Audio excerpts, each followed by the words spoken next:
So this is one portion. This is a Mille Feuille, and it's puff pastry, but it needs to be made out of butter, all right?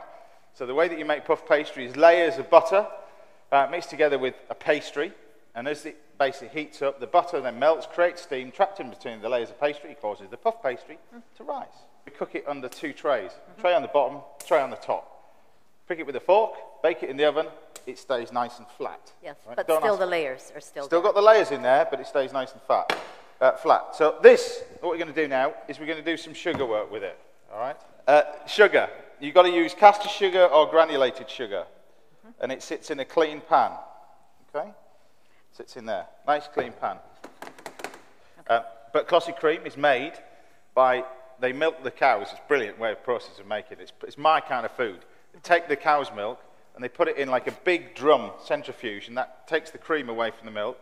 The milk, the flog to all the health kick lot. The Clotted Cream, what they do is put it in pots, and it's basically steamed over a water bath. That's all it is, for about 40 minutes, and then put it in the fridge, and it sets. That's how you make Clotted Cream.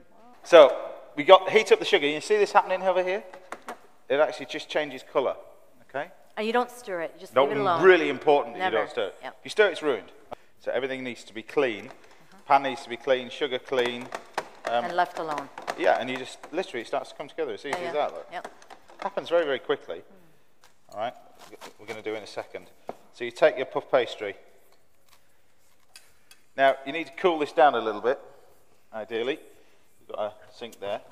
And the way that we do that is just take the pan and pop it into cold water. And it's just the base of the pan. It's very important. So when you get to this stage, you only want a little bit.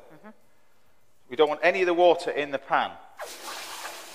So all I'm doing is cooling down the base of it, and it's that, okay?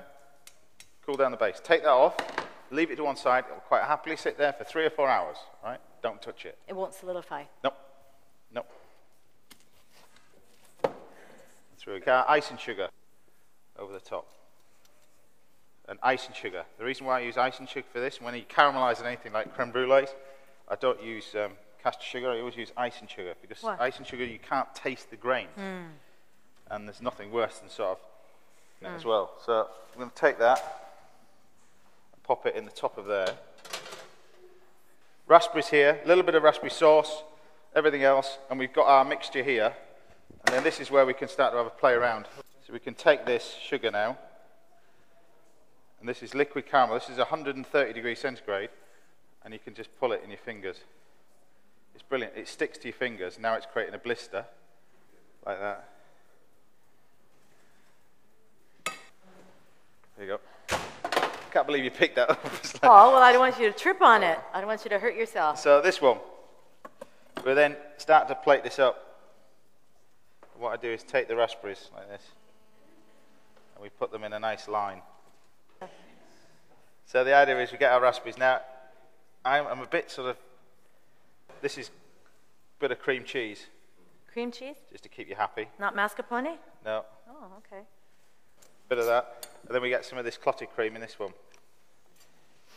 So just put a little bit of that on there. What this will do in a second, stick that on top of there.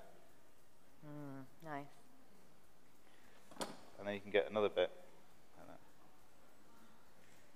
A little bit of mint, if you're feeling the need to be a bit fancy. That's your vegetable component.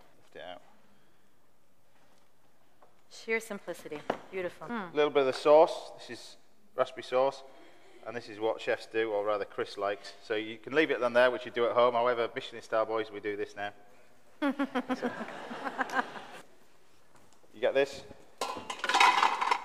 Strawberries, frozen strawberries, whole ones. Okay, touch of icing sugar. That's in there. A little bit of clotted cream.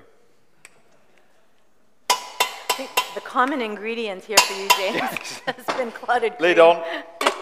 Leave that for a couple of minutes. Gives us enough time to finish this off. Put a tiny bit of cream in there.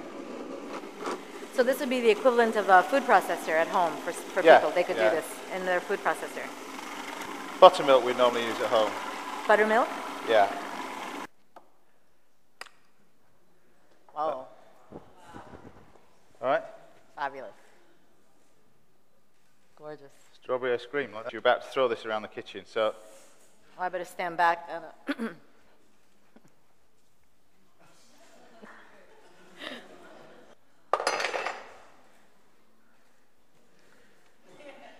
price of the dessert just went up.